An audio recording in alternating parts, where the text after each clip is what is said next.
4 కోట్ల ప్రజల హృదయాలు ఆనందంతో ఉప్పొంగే పర్వదినం ఇది. తెలంగాణ అస్తిత్వానికి ఆత్మగౌరవానికి పట్టాభిషేకం జరిగి దశాబ్ద కాలం పూర్తయింది. రాష్ట్ర సాధన కోసం ప్రాణాలు అర్పించిన అమరులకు ఈ సందర్భంగా నా నివాళులు అర్పిస్తున్నాను. 6 దశాబ్దాల మన కలను నిజం చేసిన నాటి ప్రధానమంత్రి శ్రీ మన్మోహన్ సింగ్ గారికి, నాటి యూపీఏ చైర్పర్సన్ శ్రీమతి సోనియా గాంధీ గారులకు తెలంగాణ సమాజం తరఫున ప్రత్యేక కృతజ్ఞతలు తెలుపుతూ 4 కోట్ల తెలంగాణ ప్రజలకు తెలంగాణ ఆవిర్భావ దినోత్సవ శుభాకాంక్షలు. స్వేచ్ఛ తెలంగాణ జీవన శైలిలో భాగం. బానిసత్వాన్ని తెలంగాణ భరించదు. ప్రేమను పంచడం, పెత్తనాన్ని ప్రశ్నించడం మన తత్వం. ఆకలినైనా భరిస్తాం కానీ స్వేచ్ఛను హరిస్తే సహించం. దాశరథి చెప్పినట్టు తెలంగాణ అమాయకపు నెరజానే కానీ అన్యాయం జరిగితే తిరగబడే నైజం కూడా మనలో ఉంది. సంక్షేమం ముసుగులో ప్రజాస్వామ్యాన్ని చెరబట్టాలని చూస్తే తెలంగాణ భరించదు. ప్రాంతేతరుడు ద్రోహం చేస్తే పొలిమేరల వరకు తరిమి కొడతాం. ప్రాంతం వాడే ద్రోహం చేస్తే ప్రాణాలతోనే పాతి పెడతాం అన్న కవి కాళోజీ మాటలు అక్షర సత్యాలు. మిత్రులారా, డిసెంబర్ 7, 2023న ప్రారంభమైన ప్రజాపాలనలో స్వేచ్ఛ పునరుద్ధరణకు మొదటి ప్రాధాన్యత ఇచ్చాం. ముళ్ళ కంచెలు, ఇనుప గోడలు తొలగించాం. పాలకులు పాలితుల మధ్య గోడలు బద్దలు కొట్టాం. మున్సిపల్ కౌన్సిలర్ నుండి ముఖ్యమంత్రి వరకు ప్రజలకు అందుబాటులో ఉండే పాలన తెచ్చాం. మేం సేవకులం తప్ప పాలకులం కాదన్న నిజాన్ని నిరూపించాం. ప్రగతి భవన్ను మహాత్మా జ్యోతిరావు పూలే ప్రజాభవన్గా పేరు మార్చి ప్రజలకు అందుబాటులోకి తెచ్చాం. అక్కడ ప్రతి మంగళ శుక్రవారాల్లో ప్రజావాణి కార్యక్రమాన్ని నిర్వహిస్తున్నాం. ప్రజల సమస్యలు నేరుగా విని పరిష్కరిస్తున్నాం. ఆనాడు సచివాలయంలోకి ఈరోజు సామాన్యుడు కూడా రాగలిగే పరిస్థితి తెచ్చాం. ఇందిరా పార్కులో ధర్నా చౌక్కి అనుమతి ఇచ్చాం. మీడియాకు స్వేచ్ఛనిచ్చాం. ప్రతిపక్షానికి గౌరవం ఇచ్చాం. మా నిర్ణయాల్లో లోటుపాట్ల సమీక్షకు అవకాశం ఇస్తున్నాం. తప్పులు జరిగితే సరిదిద్దుకోవడానికి సిద్ధంగా ఉన్నాం. మేమే సర్వజ్ఞానులం అన్న భ్రమలు మాకు లేవు. అందరి సలహాలను సూచనలను స్వీకరించి చర్చించి ముందుకు వెళుతున్నాం. ప్రజలకు స్వేచ్ఛ, సామాజిక న్యాయం, సమాన అవకాశాలు ఇవ్వాలన్నది మా ప్రభుత్వం యొక్క ప్రాధాన్యత. జూన్ 2, 2014 నాడు తెలంగాణ భౌగోళిక ఆకాంక్ష నెరవేరింది. అంతటితో మనం లక్ష్యం చేరినట్టు కాదు. ఉద్యమ లక్ష్యాలు, అమరుల ఆశయాలు సాధించిన నాడే తెలంగాణ సాధనకు సార్థకత వస్తుంది. దశాబ్ద కాలం అన్నది ఒక మైలురాయి.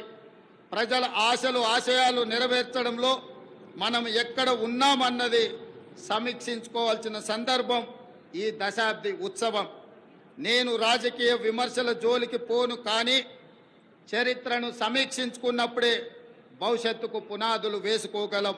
తప్పప్పులను గుర్తించి దిద్దుబాటు చేసుకోవడం విఘ్నుల యొక్క లక్షణం. 10 ఏళ్ల పాలన తెలంగాణ 100 ఏళ్ల విధ్వంసానికి గురి అయింది. భౌతిక విధ్వంసమే మాత్రమే కాదు, తెలంగాణ మూల స్వభావమైన స్వేచ్ఛపై దాడి జరిగింది. సామాజిక న్యాయం మేడి పండు చందంగా మారింది.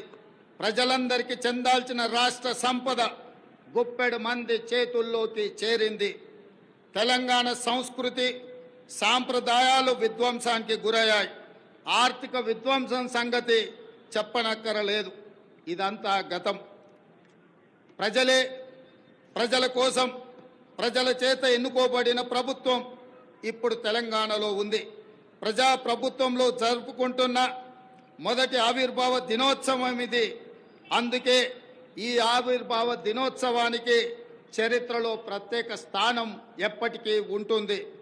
మిత్రులారా, తెలంగాణ ప్రదాత మనకు మాతృ సమానురాలైన శ్రీమతి సోనియా గాంధీ గారిని ఈ పండుగకు ప్రత్యేకంగా మా మంత్రివర్గం 4 కోట్ల ప్రజల తరఫున ఆహ్వానించాం.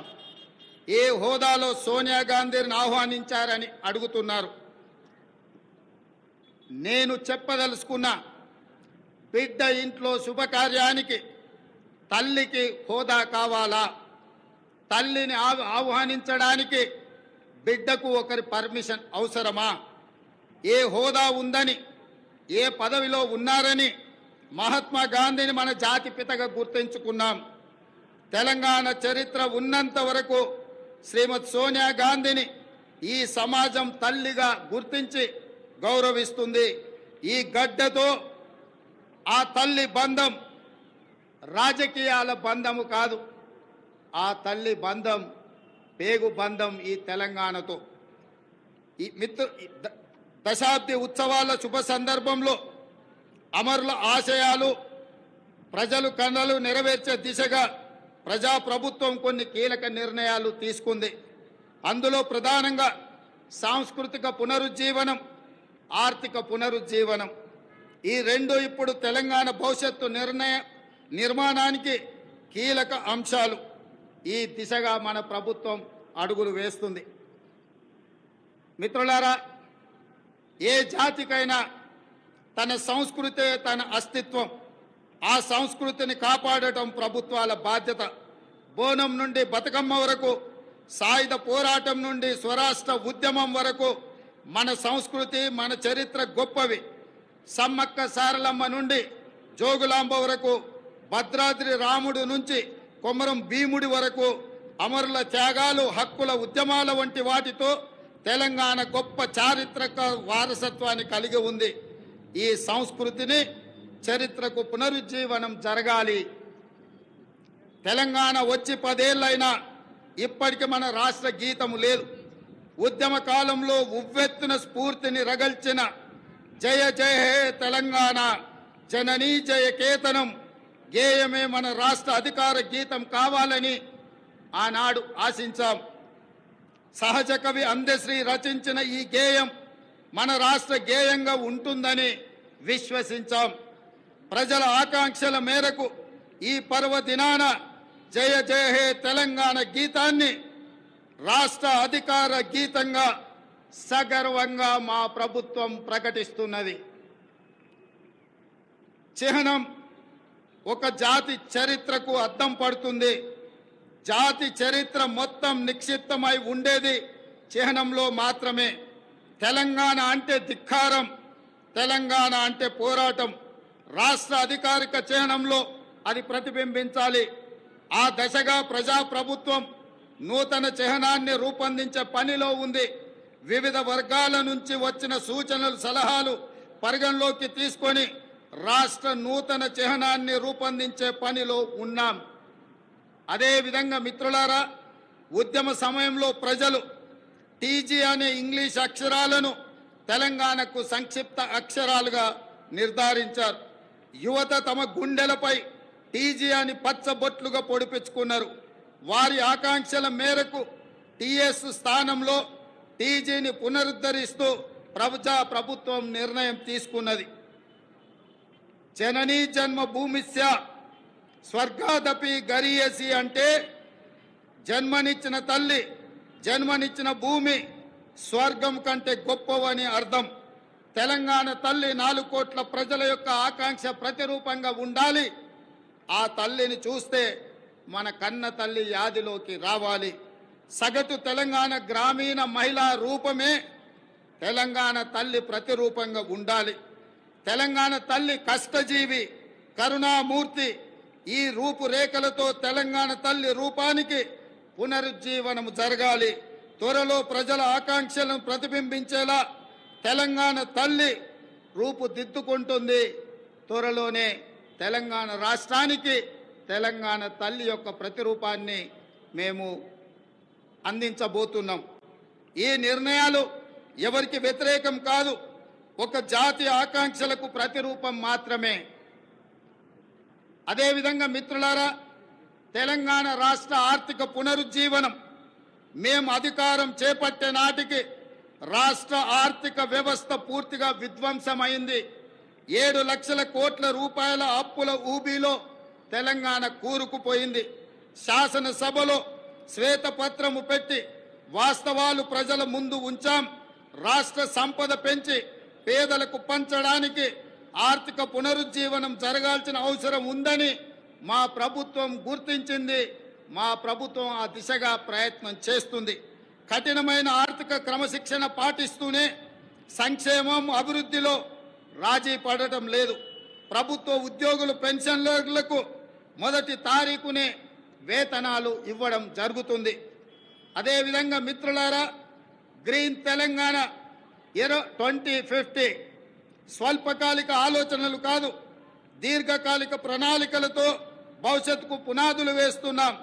మొత్తం తెలంగాణకు గ్రీన్ తెలంగాణ 2050 మాస్టర్ ప్లాన్ తయారు చేస్తున్నాం. రాష్ట్రాన్ని 3 జోన్లుగా విభజిస్తున్నాం. హైదరాబాద్ ఔటర్ రింగ్ రోడ్డు పరిధిలో ఉన్న ప్రాంతాన్ని అర్బన్ తెలంగాణగా, ఔటర్ రింగ్ రోడ్డు నుంచి రీజనల్ రింగ్ రోడ్డు మధ్య ప్రాంతాన్ని సబర్బన్ తెలంగాణగా, రీజనల్ రింగ్ రోడ్డు నుండి తెలంగాణ సరిహద్దుల వరకు ఉన్నది గ్రామీణ తెలంగాణగా నిర్ధారించాం.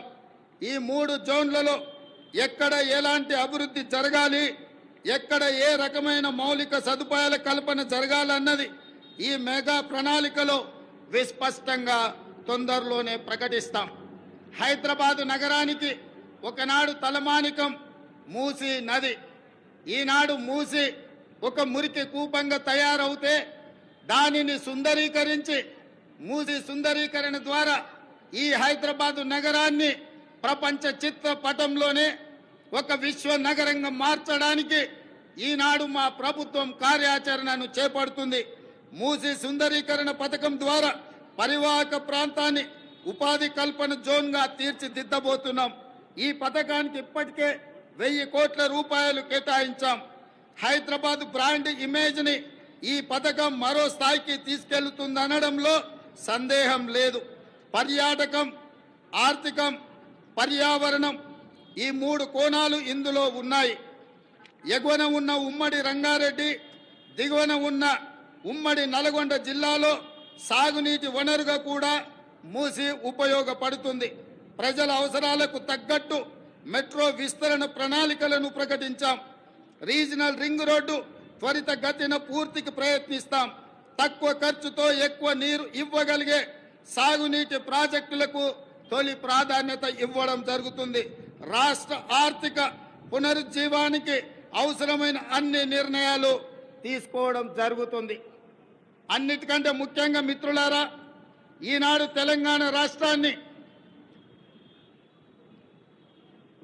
ముఖ్యంగా ఆనాడు ఉద్యమంలో ఉవ్వెత్తున పాల్గొన్న తెలంగాణ యువత ప్రభుత్వాల నిర్లక్ష్యం వల్ల ఈనాడు డ్రగ్స్ మహమ్మారి వైపు, గంజాయి వైపు మళ్ళీ ఈరోజు తెలంగాణ సమాజాన్ని నిర్వీర్యం చేసే కుట్ర జరుగుతుంది. అందుకే తెలంగాణలో డ్రగ్స్ అన్న మాట వినిపించడానికి వీలు లేదని మేము సంకల్పించాం. డ్రగ్స్, గంజాయి విషయంలో ప్రభుత్వం అత్యంత కఠినంగా వ్యవహరిస్తుంది. టీ-న్యాప్కి పూర్తి సహకారం, స్వేచ్ఛను ఇస్తున్నాం. అవసరమైన నిధులు ఇస్తున్నాం. డ్రగ్స్ విషయంలో ఎంతటి వారు ఉన్నా వదిలే సమస్య లేదు. ఈ విషయంలో వ్యక్తిగతంగా నేను చాలా పట్టుదలతో ఉన్నాను. మన భవిష్యత్తు, యువత భవిష్యత్తుకు సంబంధించిన ఈ అంశం, అందుకే ఉక్కు పాదంతో అణిచివేయాలని మా ప్రభుత్వం సంకల్పించింది.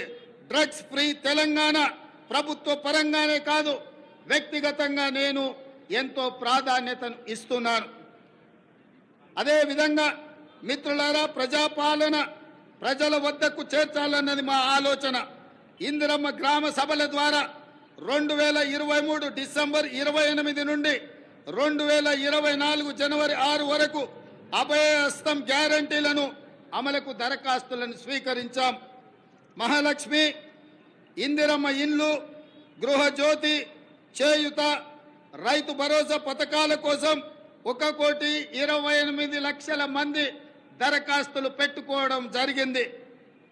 ఇందులో డూప్లికేట్ దరఖాస్తులు మినహాయించగా 1,09,000 దరఖాస్తులు మిగిలాయి. ఈ దరఖాస్తులను కంప్యూటరీకరించి ఈ సమస్యలన్నిటిని కూడా పరిష్కరించి తెలంగాణ రాష్ట్రంలో పేద ప్రజలందరికీ సంక్షేమ పథకాలను అందుబాటులోకి తీసుకురావాలని నా మంత్రివర్గం ఉక్కు సంకల్పంతో ఈరోజు పనిచేస్తుంది. అదేవిధంగా మిత్రులారా, అధికారంలో వచ్చిన 48 గంటల్లోనే 2 గ్యారంటీల అమలుకు శ్రీకారం చుట్టాం. ఆడబిడ్డలకు ఉచిత బస్సు ప్రయాణ సౌకర్యాన్ని కల్పించాం. పైసా ఖర్చు లేకుండా రాష్ట్రంలో ఎక్కడికైనా ఉచితంగా వెళ్లే అవకాశం మహిళలకు, మా సోదరి మనులకు ఈ పథకం ఉపయోగపడుతుంది. ఈనాడు కోట్లాది మంది ఆడబిడ్డలు అమ్మగారింటికైనా అత్తగారింటికైనా భద్రాచలం గుడికైనా సమ్మక్క సారలమ్మ సందర్శనానికైనా కోట్లాది మంది మహిళలు వినియోగించుకుంటున్నారు అనంటే మా ప్రభుత్వానికి ఎంతో సంతృప్తినిచ్చింది ఈ ఉచిత బస్సు ప్రయాణ సౌకర్యం. అదేవిధంగా బస్సులు సరిపోవడం లేదు, వాళ్లకు సమస్య అవుతున్నదంటే అదనంగా బస్సులను ఏర్పాటు చేయడమే కాదు, అదనంగా బస్సులను కూడా మా ప్రభుత్వం కొనుగోలు చేసి మా ప్రాధాన్యత మహిళల పట్ల అత్యధికంగా ఉంటుంది అని చెప్పి ఆ తల్లులకే ఈ ఉచిత బస్సు ప్రయాణాన్ని మేము అంకితం చేయడం జరిగింది.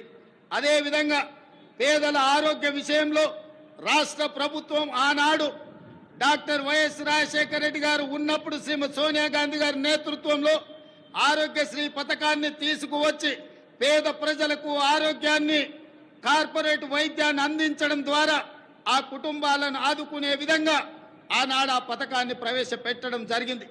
కొన్ని ప్రత్యేకమైన పరిస్థితుల వల్ల ఆ పథకం నిర్వీర్యమైనా మళ్ళీ ప్రజాపాలన ప్రారంభించిన ఎంబడే మా ప్రభుత్వం, మా మంత్రివర్గం 5 లక్షల రాజీవ్ ఆరోగ్యశ్రీ పథకాన్ని పేదలకు ఉచిత వైద్యాన్ని అందించడానికి 10 లక్షల రూపాయలకు పెంచి డిసెంబర్ 9 నుంచి అమలు చేసి పేదల ఆరోగ్యాన్ని కాపాడే విధంగా ఈనాడు మా ప్రభుత్వం ముందుకెళ్తుంది. అందుకే ఈరోజు పేదల యొక్క ఆరోగ్యం మా ప్రభుత్వం యొక్క బాధ్యత అని చెప్పి సగర్వంగా నేను తెలియజేస్తున్నాను. అదేవిధంగా యువత ఉద్యోగాల నోటిఫికేషన్లు, పరీక్షల నిర్వహణ పారదర్శకంగా నిర్వహించడానికి తెలంగాణ పబ్లిక్ సర్వీస్ కమిషన్ని ప్రక్షాళన చేశాము.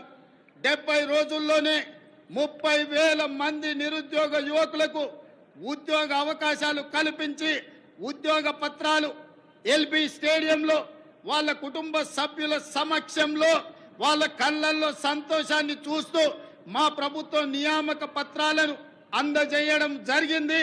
ఈనాడు నిరుద్యోగ యువకుల యొక్క ఉద్యోగ ఉపాధి అవకాశాలు మా ప్రభుత్వం ఎంతో ప్రాధాన్యతతో వాటిని నిర్వహిస్తున్నది. అదేవిధంగా గ్రూప్ 1 నోటిఫికేషన్ ఇచ్చినాం. ఈ నెల 9న ప్రాథమిక పరీక్ష జరగబోతుంది. అదేవిధంగా మెగా డిఎస్సి పోస్టులతో 11,062 ఉద్యోగ నోటిఫికేషన్లు ఇచ్చినాం. తొందరలోనే ఈ టీచర్ల నియామకాలను చేపట్టడం ద్వారా తండాలలో, గూడాలలో, మారుమూల పల్లెల్లో పేదలకు విద్యను అందుబాటులోకి తీసుకొచ్చి ప్రతి పేదవాడికి విద్యను అందించాలన్న లక్ష్యమే మా ప్రభుత్వం యొక్క లక్ష్యము. ఆ దిశగా మేము ప్రయాణం చేస్తున్నాం. అదేవిధంగా వయో పరిమితిని కూడా 44 సంవత్సరాల నుంచి 46 సంవత్సరాలకు పెంచి ఈ ఖాళీలను భర్తీ చేసే నిర్ణయం మా ప్రభుత్వం తీసుకున్నది.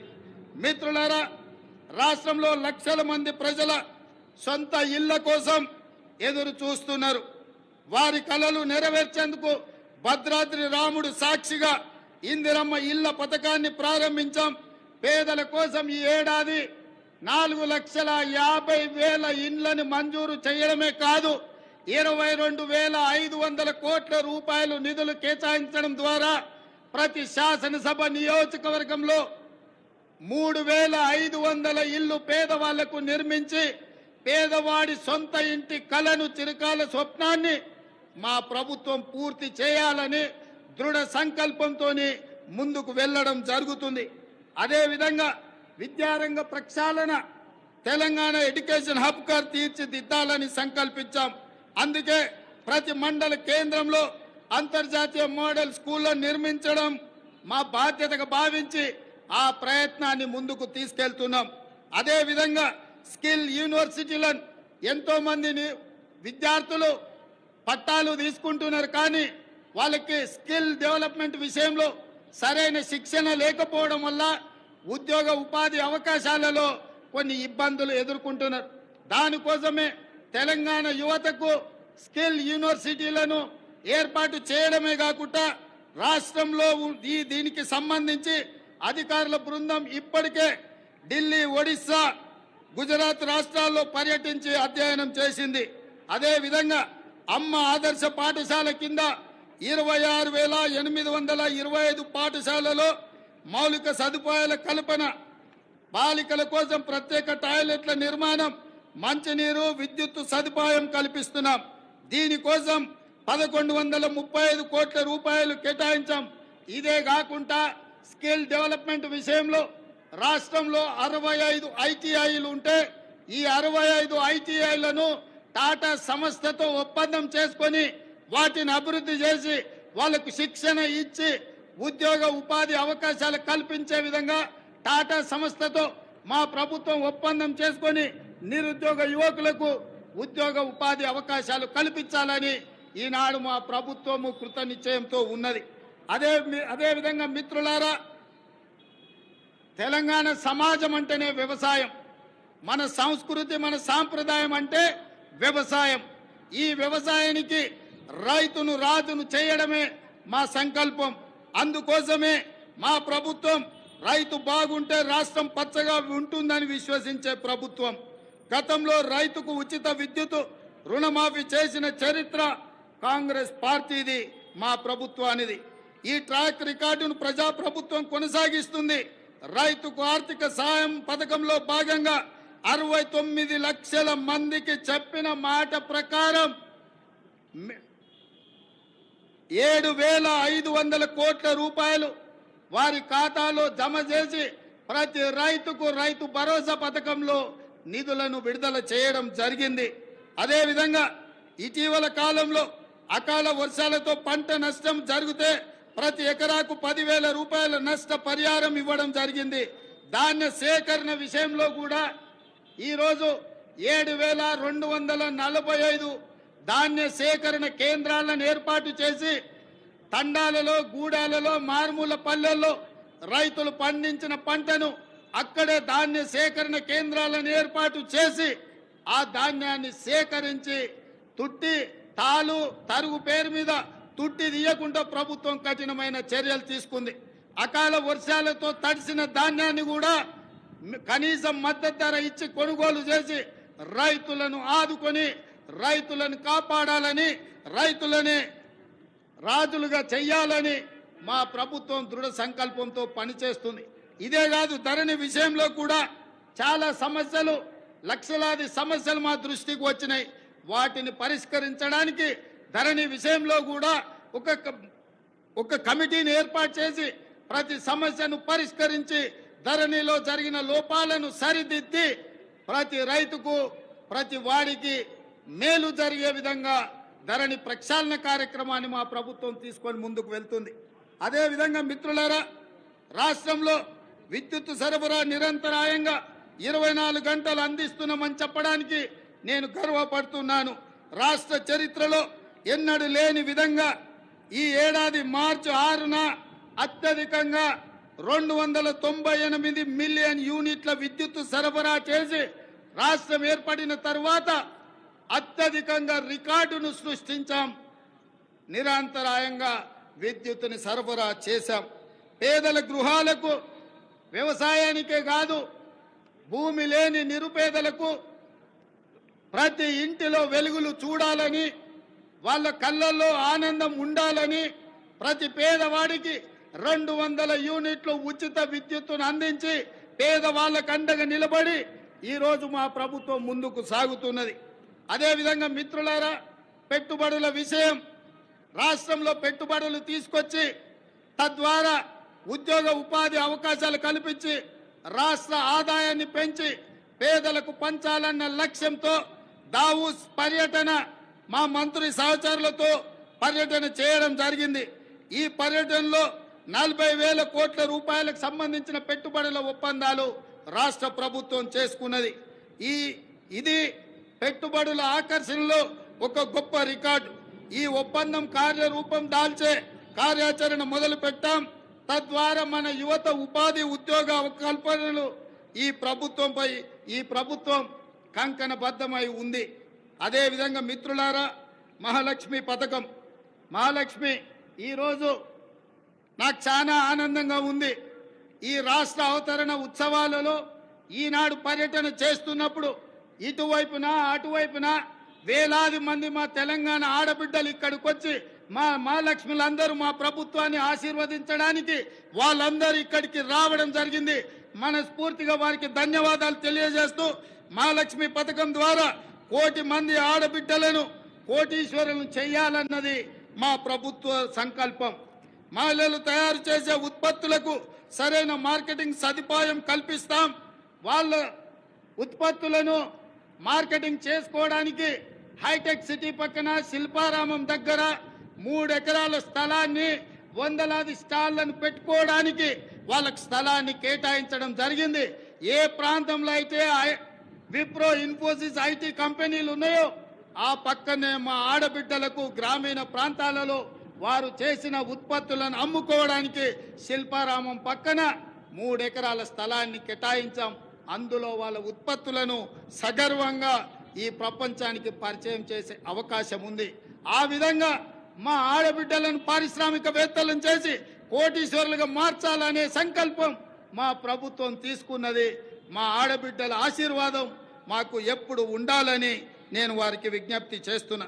ఇదే కాదు, ఈనాడు వంటలో ఇల్లాలు సంపాదించిన సొమ్ము సిలిండర్కే ఖర్చు అవుతున్నది. కాబట్టి 1,200 రూపాయలున్న సిలిండర్ను ఈనాడు 500 రూపాయలకి ఆడబిడ్డలకు అందించడం ద్వారా ఆడబిడ్డల కళ్ళల్లో కన్నీళ్లు రావద్దు, ఆ కుటుంబాలు సంతోషంగా ఉండాలి, ఆడబిడ్డలకు అండగా నిలబడాలని 500 రూపాయలకే ఈనాడు మా ప్రభుత్వం సిలిండర్ను అందించడం జరుగుతుంది. అదేవిధంగా మిత్రులారా, తెలంగాణ ముందు పలు సవాళ్లు కూడా ఉన్నాయి. ముఖ్యంగా కృష్ణా గోదావరి జలాల్లో మన వాటా లెక్క తేల్చాల్సిన అవసరం ఉంది. 10 ఏళ్లైనా నీటి పంపకాలు జరగలేదు. కేంద్రంపై ఒత్తిడి తెచ్చి త్వరగా నీటి వాటాలు సాధించుకొని సాగునీటి ప్రణాళికలు సమర్థవంతంగా అమలు చేసుకోవాలన్నది ప్రజాప్రభుత్వం యొక్క ఆలోచన. హైదరాబాద్ ఉమ్మడి రాజధానికి ఈ రోజుతో కాలం చెల్లింది.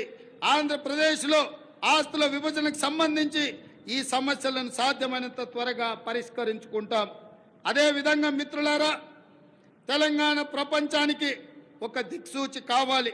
విశ్వ వేదికపై తెలంగాణ విజయ పతాక సగర్వంగా ఎగరాలి. పల్లె కన్నీరు పెడుతుందో అని ఒకనాడు ఆవేదనతో పాడిన తెలంగాణ పల్లెలు ఇకపై పచ్చని పైరులతో, పాడి పంటలతో, రైతుల ముఖాలలో చిరునవ్వులతో వెలగాలి. ఒకనాడు పొట్ట చేత పట్టుకొని పట్నంకు వచ్చిన యువత రేపటి నాటి ప్రపంచానికి మన సత్తా చాటే శక్తిగా మారాలి. తెలంగాణ ఇతర రాష్ట్రాలతో కాదు, ప్రపంచంతో పోటీ పడుతుందని నిరూపించాలి. మనకు శక్తి ఉంది, మనకు సత్తా ఉంది, తెలివి ఉంది, తెగింపు ఉంది, తాగాల చరిత్ర ఉంది. ఏం తక్కువ తెలంగాణకు? హైదరాబాద్ మన బ్రాండు, ప్రపంచ నెంబర్ 1 బ్రాండ్గా హైదరాబాద్ ఎదగాలి. తెలంగాణను ప్రపంచానికి డెస్టినేషన్గా మార్చాలన్న తపన ఉంది. దీనికి 4 కోట్ల ప్రజల ఆశీస్సులతో పాటు రాజకీయ, పరిపాలన, పత్రిక, న్యాయ, సామాజిక వ్యవస్థల సహకారం కావాలి. ఆ దిశగా ప్రతి ఒక్కరూ ప్రతి క్షణం ఆలోచన చెయ్యాలి. ప్రజాప్రభుత్వానికి మీ సంపూర్ణ సహకారం అందించాలని కోరుతూ ఈ సందర్భంగా ఈ వేదిక మీద నుంచి అధికారిక చరిత్ర పుటలలో ఒక గొప్ప సన్నివేశాన్ని, ఒక గొప్ప నిర్ణయాన్ని ఆనాడు లోక్సభలో ఆమోదింపజేసుకొని ఈనాడు తెలంగాణ రాష్ట్రం ఏర్పడ్డది అనంటే అందులో మొట్టమొదటి త్యాగం, సాహసం శ్రీమతి సోనియా గాంధీ గారు యూపీఏ చైర్పర్సన్గా ఉక్కు సంకల్పంతో ఈ తెలంగాణ రాష్ట్ర ప్రక్రియను వారు ముందుకు తీసుకెళ్లారు. రెండవ బాధ్యత బాబు జగ్జీవన్ రామ్ గారి సుపుత్రిక శ్రీమతి మీరా కుమారి గారు లోక్సభ స్పీకర్గా, మహిళగా, ఒక కన్న తల్లిగా పిల్లలను కోల్పోతే ఆవేదన ఎట్లుంటుందో తెలిసిన అమ్మగా మీరా కుమారి గారు సంపూర్ణమైన సహకారాన్ని అందించి ఆనాడు తెలంగాణ బిల్లును లోక్సభలో ఆమోదించడంలో అత్యంత క్రియాశీలక బాధ్యత వారు పోషించారు. వీరే కాదు, ఆనాటి భారతీయ జనతా పార్టీ నాయకురాలు, ప్రతిపక్ష నాయకురాలుగా శ్రీమతి సుష్మా స్వరాజ్ గారు ఆనాడు లోక్సభలో ప్రతిపక్ష నాయకురాలుగా సంపూర్ణంగా సహకరించి తెలంగాణ బిల్లును ఆమోదింపజేసుకొని రాష్ట్ర ఏర్పాటు ప్రక్రియలో వారు కూడా సంపూర్ణమైన సహకారాన్ని అందించరు. ఈ వేదిక మీదను అందుకే తెలంగాణ నలుమూలల నుంచి తరలి వచ్చిన వేలాది మంది మా ఆడబిడ్డల సాక్షిగా శ్రీమతి సోనియా గాంధీ గారికి, మీరా కుమారి గారికి, సుష్మా స్వరాజ్ గారికి తెలంగాణ 4 కోట్ల ప్రజల తరఫున వారికి కృతజ్ఞతలు తెలియజేస్తున్న ఈ తెలంగాణ చరిత్ర పుటలలో మీ త్యాగాలు, మీ గొప్ప నిర్ణయం ఎప్పటికీ ఉంటుందని భావిస్తూ మీ అందరి దగ్గర సెలవు తీసుకుంటున్నాను.